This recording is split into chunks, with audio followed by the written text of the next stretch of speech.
At some point, you have to transition from this high-speed digital interface where, say, single-ended signals are commonly used to what you might call serial speed. And this is the point where everything becomes differential. You have to think about your design differently. Eventually, you'll reach a speed where even the traditional serial interconnects won't suffice. And this is what I would call the hyperspeed environment.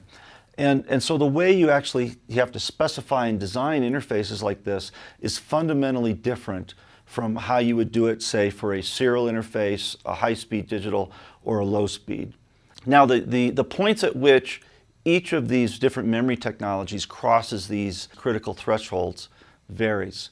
Now, for lower speed memories, embedded, mobile, flash, they actually hit the signal integrity threshold a couple of years ago when the LPDDR1 systems were starting to run above 267. So, for example, on most memory packages, there is no ground plane. They may be only 1 or 2 layers in order to save space and allow you to make really thin tablets or cell phones. What that basically means is that the connection between the controller and the memory essentially might as well be wire wrap wire.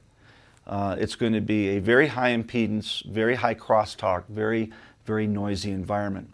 And so you don't have to be running at a very high speed in order to really run into signal integrity considerations. Things that used to be second and third or fourth order effects are now becoming first order effects. So for instance, in a low speed design where you hit place and route and everything works, you move to a high speed design where you have to really worry about balancing lengths on traces and stuff. You have to worry about how much noise is in the system. Those things were second order effects in low speed designs. Now they're first order effects. When you go to serial, things like the amount of jitter might have been or variance in timing. That might not have been a major concern, but now in the high speed realm, that becomes a first order effect. Things like via construction, even things like how much solder is applied to connectors, or how a device is actually attached to a board, can have an impact on signal integrity.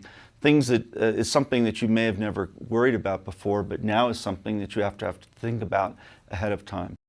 As you draw on these techniques that are used in the RF and microwave world, things like jitter, noise, at the higher speeds, concepts like phase noise, paying attention, close attention to the geometries, simulation now becomes a very critical part of the design process. And so what you're seeing is that many teams are actually now turning to the same tools that have been used for years by microwave and RF designers to design their digital interfaces.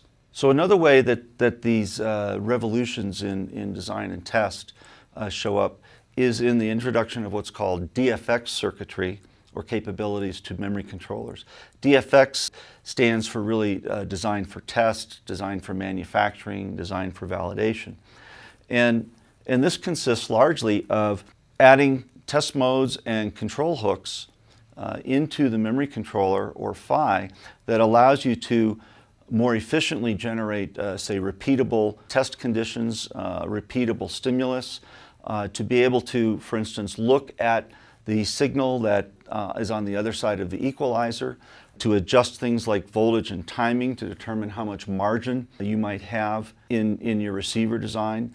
Often these are used in system, particularly during the memory power on and training sequences.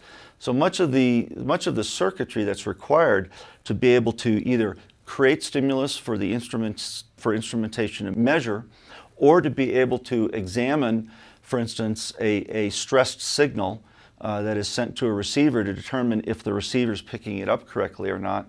Often these circuits are also required to complete the training sequences that are defined by the memory standard.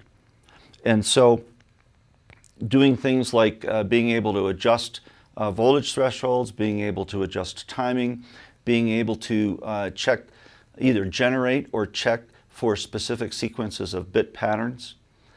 These are becoming important capabilities to support the measurement of the controller's capabilities and also how well it interoperates with the memories.